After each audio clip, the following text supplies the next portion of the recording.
Hello.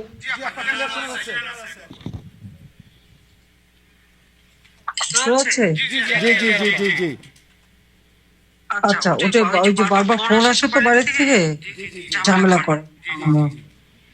এটা যত মানে সব ইসের সাথে যোগাযোগ। অফিসের থেকে আপনাকে কল দেয় নেতা কর্মীরা, কাজী আলম এই জন্য এটা একদম সেফ রেখে দিও, এটা কাউকে দেবা না। ঠিক আছে, তাহলে আমি প্রমিস করলাম এসব এবার শুধু বক্তব্য। আচ্ছা ঠিক আছে, উপায় নাই তো। তো আমার মনে হয় ওটা একটু ঝামেলা করছিল, ওটাও চলে আসবে এখন, ওটা আমি এখন আসতে পারবে। জি জি যাক, আমি এটা দিয়ে করি, তারপর ওটা দিয়ে করবো। আচ্ছা,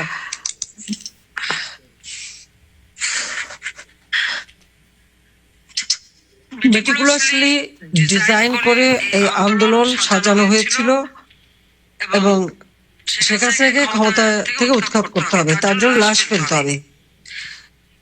আবু সাইদের হত্যাকাণ্ডটা দেখে সারা বাংলাদেশের মানুষ, এমনকি আমি নিজেও খুব আহত হয়েছিলাম।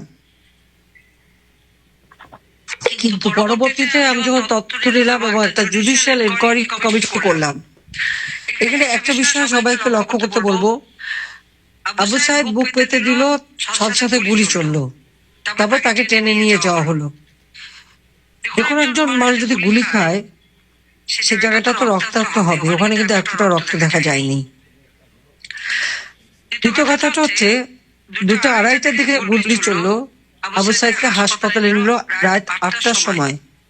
একটা গুলি খাওয়া রোগী, তাকে তো সাথে সাথে হাসপাতালে নেবে, সেখান থেকে বুলেট বের করবে, তাকে চিকিৎসা করবে, তাকে বাঁচাবার চেষ্টা করবে, কিন্তু তাকে কিন্তু হাসপাতালে 5 ঘন্টা পরে নেওয়া হলো। তো এই 5 ঘন্টা সেই আবু সাইদ কোথায় ছিল?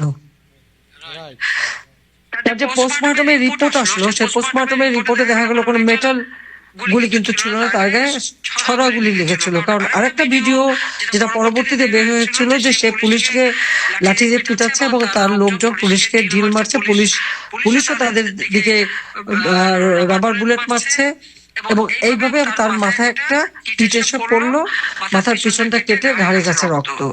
এই ভিডিওটা কিন্তু আবার পরবর্তীতে আমরা দেখেছি। কিন্তু এমন ভাবে, মানে আর্টিফিশিয়াল ইন্টেলিজেন্স দ্বারা এমন ভাবে একটা ভিডিও করে ছাড়লো, যেটা সমস্ত মানুষের মনে নাড়া দিল। আমার নিজেরও খারাপ লাগলো।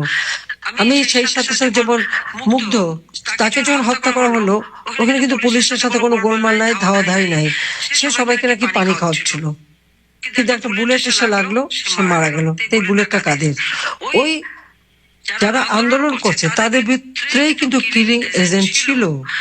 এবং একজন উপদেষ্টা যখন ওই বুলেট দেখলো, সে আর্মির লোক ব্রিগেডিয়ার সাকাওয়াত সাহেব বললো যে এটা 7.62 বুলেট, যে বুলেটটা পুলিশ ব্যবহার করে না, আর পুলিশ কোনো মেটাল বুলেট ব্যবহার করে নাই।